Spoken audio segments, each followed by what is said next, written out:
Shalom, selamat malam. Mari kita berdoa sebelum kita mendengarkan sabda firman-Mu di malam hari ini. Bapa, tiba saatnya kami akan mendengarkan akan firman-Mu. Engkau mau curahkan kuasa roh-Mu yang kudus bagi kami, agar kami dapat memahami, mengerti akan firman yang akan dibawakan oleh hamba-Mu di malam hari ini. Hanya di dalam nama Tuhan Yesus, kami siap menyambut sabda firman. Amin. Pembacaan ini menjadi pembacaan yang sangat penting bagi saya dan saudara malam hari ini. Juga dalam kita menggumuli iman kita. Bukan orang yang berseru Tuhan, Tuhan yang akan masuk ke dalam kerajaan surga. Tapi mereka yang melakukan kehendak Allah. Ini mesti hati-hati kita paham. Kenapa saudara-saudara? Kalau saudara melakukan kehendak Allah itu, saudara lakukan sampai berapa persen? Kalau saudara renungkan, saudara bisa melakukan kehendak Allah sampai 100%. Yang di sini bisa. Lalu bagaimana saudara bisa masuk ke dalam surga kalau saudara tidak bisa melakukan 100%? Ini kan serius bagi kita. Berhati-hatilah memahami teks ini. Kenapa saudara-saudara? Saya hampir pastikan bahwa sulit sekali dan pasti tidak ada satu orang pun di dunia yang mampu melakukan 10 hukum misalnya, atau seluruh kehendak Tuhan itu dengan baik 100%. Tidak. Saya ingin membawa kita merenungkan kembali kenapa ayat ini ada. Kalau kita baca di ayat 21 tidak bisa dilepaskan dari ayat-ayat sebelumnya, mulai dari ayat yang ke-15. Apa yang diceritakan di sana ini berisi tentang pengajaran sesat. Kira-kira 2 atau 3 hari lalu saya berkhotbah di sini di malam penuh berkat, itu berkaitan dengan nabi palsu. Kalau saya ingin membawa kita untuk merenungkan kembali bahwa ketika malam itu saya berkhotbah, saya sampaikan dulu jabatan nabi itu resmi dalam gereja. Karena jabatan nabi itu resmi di dalam gereja, maka banyak orang suka untuk menjadi nabi itu di sini. Tetapi yang disebut palsu itu saudara-saudara adalah mereka yang mengajar hanya untuk memperoleh sesuatu. Dapat uang, dapat makanan, dapat baju, online show, dapat semua, dapat kue cucur. Nabi palsu mengajar untuk kepentingan itu. Mereka mengajar untuk mendapat prestise dan gengsi, untuk nama dan gengsi mereka. Supaya kalau orang dengar memang itu berpandai. Kira-kira begitu. Nabi-nabi palsu itu mereka menyatakan ide-ide pribadi. Mereka berbicara tentang Tuhan, tapi bukan Tuhan yang sesungguhnya mereka maksudkan. Mereka tidak membawa orang datang kepada Tuhan, mereka membawa orang datang pada diri. Mereka membawa orang bukan saja untuk kepentingan diri mereka, tetapi untuk sesuatu yang meneguhkan keinginan-keinginan mereka. Saudara-saudara, hal ini serius. Berdasarkan pengalaman-pengalaman itulah sekarang di ayat yang ke-21, itu yang ayat 15 sampai 20 tuh. Di ayat 21 kalimat ini menjadi serius. Ketika Tuhan bilang begini, bukan orang yang berseru Tuhan, Tuhan, macam kayak kamu itu yang palsu itu yang akan masuk ke dalam surga. Bukan seperti kamu. Tetapi mereka yang melakukan kehendak Bapakku. Saudara, waktu omong ini saya ingat sekali teman-teman pekabaran Injil suka bilang begini. Dosa itu melanggar kehendak Allah, betul? Betul? Sekarang saya mau tanya, satu hari kita langgar kehendak Allah berapa kali? Banyak kok sedikit? Sedikit kok banyak? Banyak. Bisa hitung kok tidak? Sendiri buat sendiri tidak bisa hitung. Tapi kemudian teman-teman pekabaran Injil bilang begini, coba kita andaikan kalau melanggar kehendak Allah itu dalam pikiran, perkataan, dan perbuatan, satu hari kita bikin dosa 3 saja. Dosa pikiran 1, dosa perkataan 1, dosa perbuatan 1. Kalau satu hari 3, 1 bulan berapa? 3 kali 30 hari? 90. Sudah banyak kok, masih sedikit. Kalau 1 tahun berapa? 90 kali 12 bulan? 1080. Sedikit. Terus sekarang kali yang kita umur sekarang. Kakak umur berapa sekarang saya? Nah, kali 1000. 23.000 dosa. Mau masuk surga? Mau masuk surga? Wih, bahaya itu. Kita sudah berusaha berbuat baik. 30.000. Itu kalau satu hari 3 dosa. Tapi kalau satu hari tidak bisa dihitung. Kan tadi saudara bilang tidak bisa hitung. Bayangkan kita mau masuk surga ke mana? Karena itu penjelasan ini tidak bertentangan dengan ajaran tentang keselamatan. Ajaran tentang keselamatan itu ringan saja. Sebab oleh kasih karunia kamu diselamatkan oleh iman. Itu bukan hasil pekerjaan. Itu pemberian. Tidak boleh ada orang menyombongkan. Saya pukul sebentar terlalu kuat. Tidak boleh ada orang sombong. Pak Pendeta, kalau begitu kita berbuat baik seperti apa? Surga itu pemberian cuma-cuma. Di dalam siapa? Di dalam Tuhan Yesus. Surga pemberian cuma-cuma. Di dalam perbuatan baik yang kita lakukan itu ungkapan syukur saja. Saya pakai contoh. Saya dengan ketua pemuda. Anggap saja saya dengan ketua pemuda, kami dua tidak baku kenal. Satu saat saya dapat di nomor HP, saya telepon, Kak, sebentar malam jam 12 bisa ketemu saya di depan kantor Bupati Kupang. Kira-kira dia mau atau tidak? Mau atau tidak? Oh tidak. Kami dua tidak kenal. Dia ada ayam satu di rumah. Saya pilih rumah, kira-kira dia kasih itu ayam atau tidak? Tidak. Terus saya ganti pertanyaan. Saya mau kasih dia oto baru satu. Kira-kira dia mau atau tidak? Dia mau atau tidak? Kamu juta? Saya yakin kamu juga mau. Terus kita kasih dia oto baru satu. Toyota Alphard. Harga kira-kira 1,2 M. Kira-kira waktu dia sudah dapat dan cuma-cuma ada perubahan perilaku dari dia ke saya atau tidak? Ada atau tidak? Saya pergi dia ke rumah, ada ayam satu dia kasih atau tidak? Saya panggil jam 12 malam dia datang atau tidak? Kenapa dia datang? Sudah dapat dan cuma-cuma. Jadi ketika kita memahami keselamatan sebagai sesuatu yang telah kita dapat dengan cuma-cuma dari Tuhan, seluruh perbuatan baik kita hanyalah ungkapan syukur. Lalu bagaimana sekarang hubungan dengan ayat ini? Mereka yang masuk surga ada yang melakukan kehendak Allah. Ini kehendak Allah yang mana? Saya mau tanya. Banyak orang merasa melakukan kehendak Allah itu adalah melayani dengan rajin sekali. Apa itu yang dimaksud dengan kehendak Allah? Melayani dengan rajin. Senin, Selasa, Rabu, Kamis, Jumat, Sabtu, Minggu, hari libur. Dia melayani terus. Apa itu yang dimaksud kehendak Allah? Apakah yang dimaksudkan dengan kehendak Allah itu adalah kita telah melakukan pekerjaan-pekerjaan besar untuk Tuhan? Apa itu dimaksud kehendak Allah? Berhati-hatilah di sini, saudara. Makanya sejak awal tadi saya bilang hati-hati mendengar firman ini. Bagian teks ini. Karena banyak orang mungkin telah keliru di sini. Bukan orang yang berseru-seru kepada Tuhan, mereka yang akan masuk ke dalam surga, tetapi mereka yang melakukan kehendak Allah. Tadi saya sudah jelaskan. Yang dimaksud dengan bukan orang yang berseru-seru itu ditujukan kepada mereka yang nabi palsu itu, yang berseru-seru untuk kepentingan diri. Yang pakai Tuhan, bukan Tuhan pakai dia. Banyak yang pakai Tuhan, bukan Tuhan pakai dia. Saya ingat, saya pernah bilang dalam khotbah di sini. Satu saat saya tegur satu orang, kami berkumpul bersama-sama. Doa di satu orang kaya ke rumah. Dia yang doa, kami tiga duduk sama-sama. Dan dia doa bilang begini, Tuhan tahu bahwa tanggal 26 hamba-Mu akan berangkat ke Jakarta. Tapi sampai hari ini tiket belum ada. Hamba percaya tepat waktu Tuhan akan menggerakkan orang-orang yang punya hati begitu untuk menyiapkan. Pas habis saya bilang begini, kenapa tidak omong langsung? Pakai naik lebar turun tiba-tiba. Itu bukan Tuhan pakai dia. Dia pakai itu, dia pakai Tuhan. Itu nabi palsu. Makanya bukan orang yang begini ini. Saya punya kisah satu yang saya kira saudara-saudara pernah dengar. Ada satu orang pendeta, dia pikul. Ada dalam satu acara duduk dekat nenek tua satu. Ini nenek duduk-duduk, nenek bilang di pendeta, Bapak tanggal 14 Bapak bisa pimpin di rumah. Oh, pimpin ibadah. Bapak bilang, aduh, pas ada sibuk itu, ada pelayanan. Nanti penatua saya yang pimpin, mama penatua yang pimpin. Iya Bapak, tidak apa-apa kok, tidak apa-apa. Tompi bagi makan es duduk sama-sama. Terus basa-basi Pak Pendeta tanya, Mama kau mau acara apa? Kau ibadah?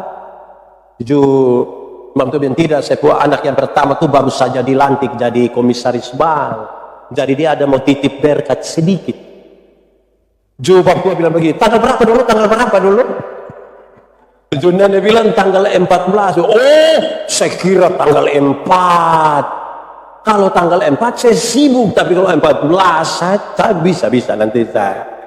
Ini dia pakai Tuhan, bukan Tuhan pakai dia. Sehingga ayat ini sangat berkaitan dengan itu.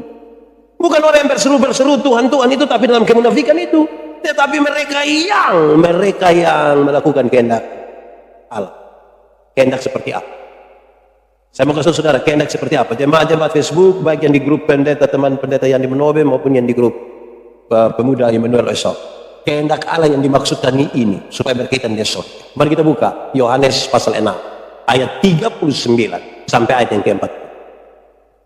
Yohanes pasal 6 ayat 39 sampai ayat yang ke-40.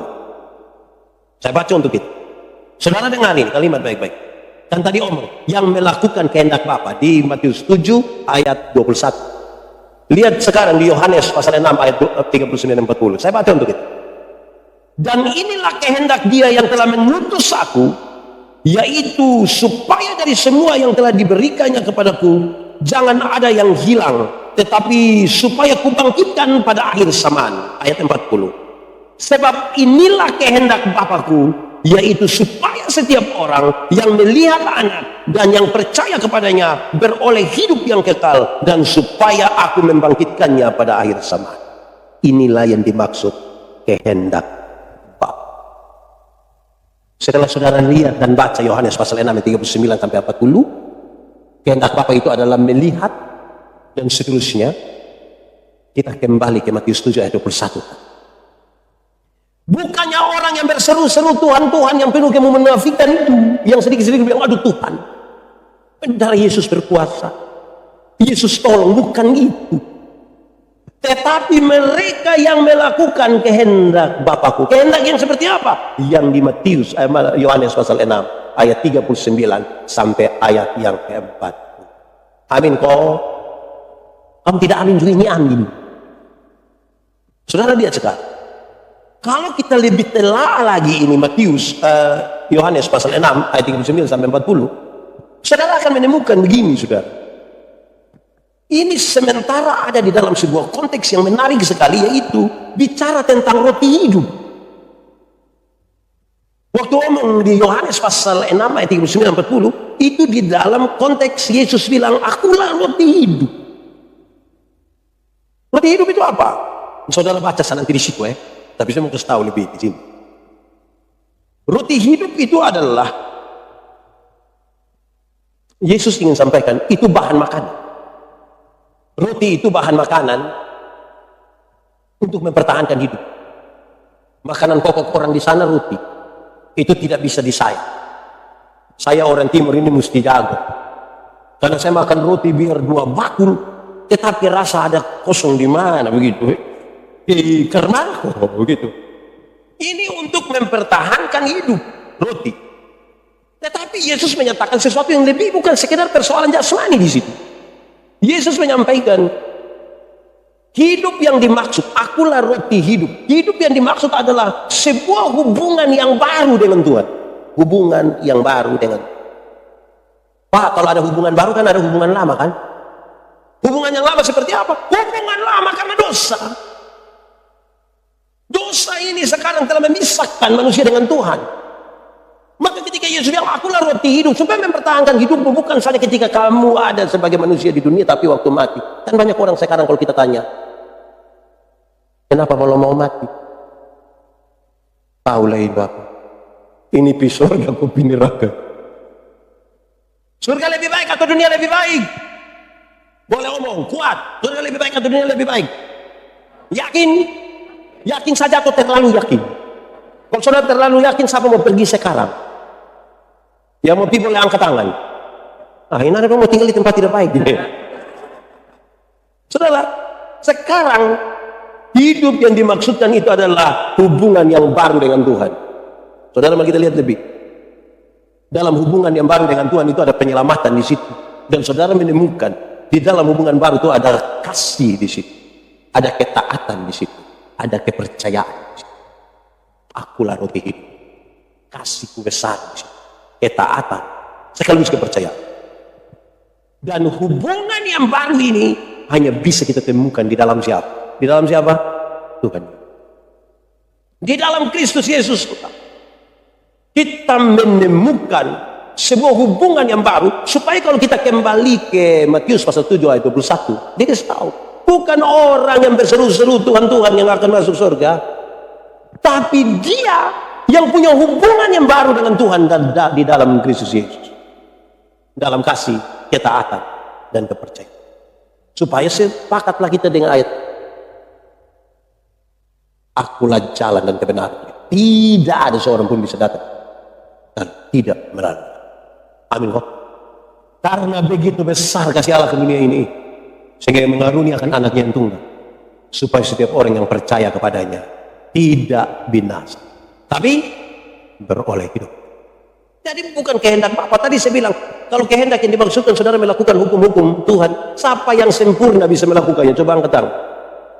Yang 10 hukum saja, coba yang 10 hukum. Misalnya jangan berzina. Wih, jangan berzina ini bukan yang kena tangkap berselingkuh. Alkitab bilang bahkan baru lihat dan menginginkan saya sudah. Ini otak ini di sini, maka kalau kita tidak jaga ini kan dia liar toh. Jangan mengingini apapun yang dipunyai oleh sesamamu, apapun. Wih, kita ini lihat orang pemangkas, kita kepingin. Lihat orang pun kue cucur, kita kepingin. Betul atau tidak? Berdosa atau tidak? Satu orang saya tanya dia, pernah maki? Dia bilang tidak pernah dan tidak akan pernah. Saya bilang mantap. Tapi pertanyaan kedua, tapi saudara tahu itu kata makia? Tahu. Tersimpan di sini? Iya. Berarti kotor juga lupa otak. Karena barang kotor tersimpan di sini, tidak bersih. Jadi kita mau jaga diri karena tidak ada yang bisa melakukan dengan baik. Dan itu pembacaan ini tadi. Bukan orang yang berseru-seru dalam kemunafikan, tetapi mereka yang melakukan kehendak Bapa. Kehendak Bapa yang seperti apa? Yohanes pasal 6 ayat 39-40. Sekarang penjelasannya begitu.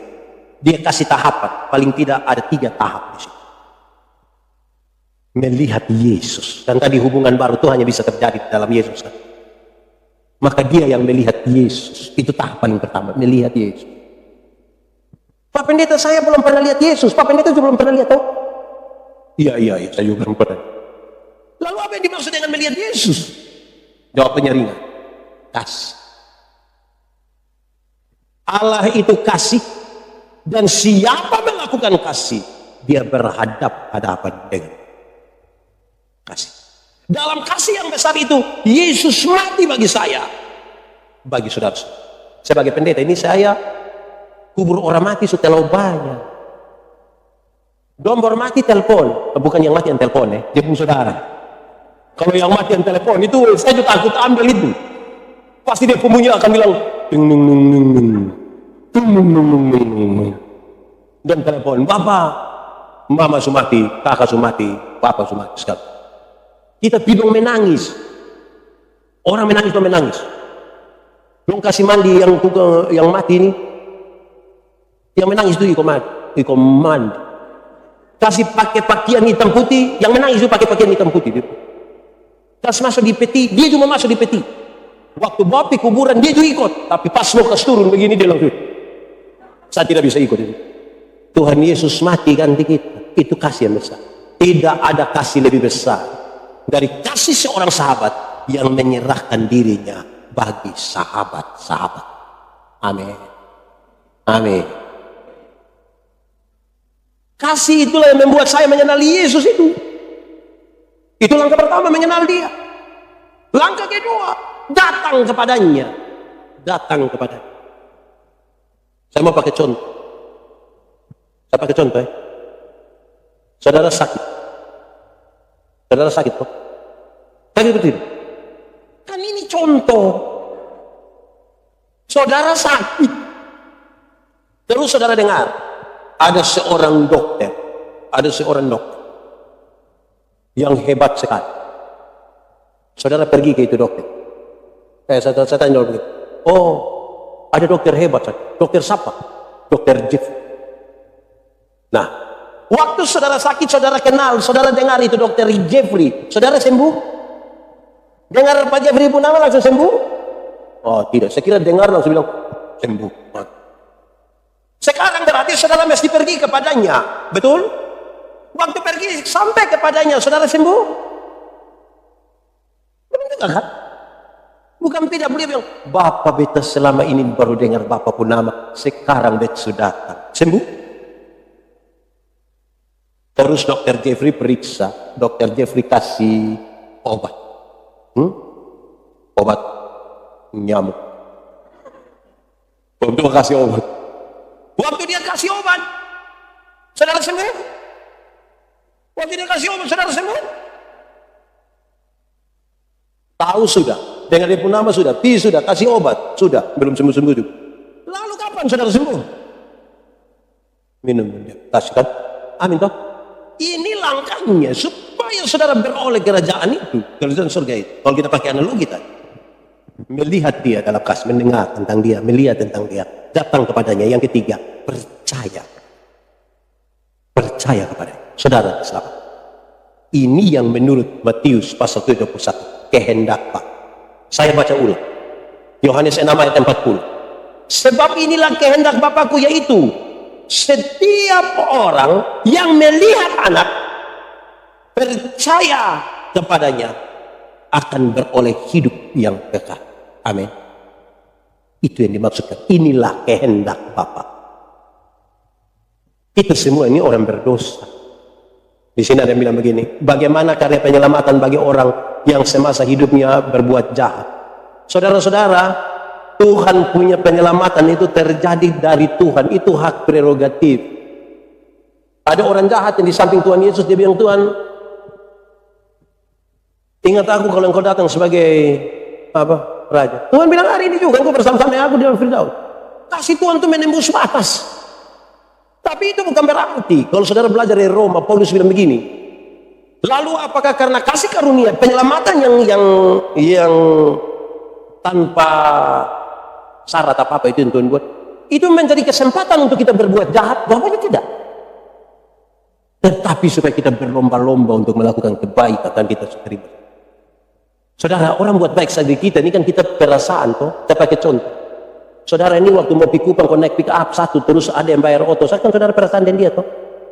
Bisa nih enak ya besok lah ya. Saudara pikir begitu. Apalagi ini Tuhan mati bagi kita.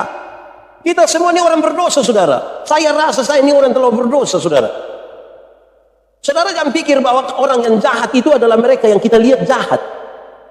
Jangan pikir bahwa orang jahat itu yang kita lihat jahat. Kita yang tidak jahat itu parah, Bapak. Saya selalu bilang begini, apa beda orang penjara dengan orang di luar penjara? Dia pun beda hanya satu. Dong su kena tangkap, kita balom karena tangkap. Yang ada tahan diri dong itu. Betul? Betul? Anda mengatakannya. Jadi saudara jangan lihat bahwa yang semasa hidupnya jahat itu yang pencuri itu jahat, yang berzina itu jahat, yang duduk kok malam-malaman. Yang disembunyi-sembunyi kok dia nonton sendiri itu ada apa? Kira itu baik. Kita ini terlalu dekat dengan dosa, Tuhan kasih Tuhan itu terlalu besar buat kita, amin kok. Nah dalam perjumpaan dengan dia itulah surga itu menjadi bagian. Ketika manusia semua super dosa, tidak ada satu dari kita bisa paksa Tuhan untuk datang selamatkan kita. Tidak bisa. Mari kita berdoa. Bapa, terima kasih banyak atas kebenaran firman-Mu di malam hari ini. Terima kasih Tuhan. Inilah doa kami, syukur kami atas firman-Mu di malam hari ini. Amin.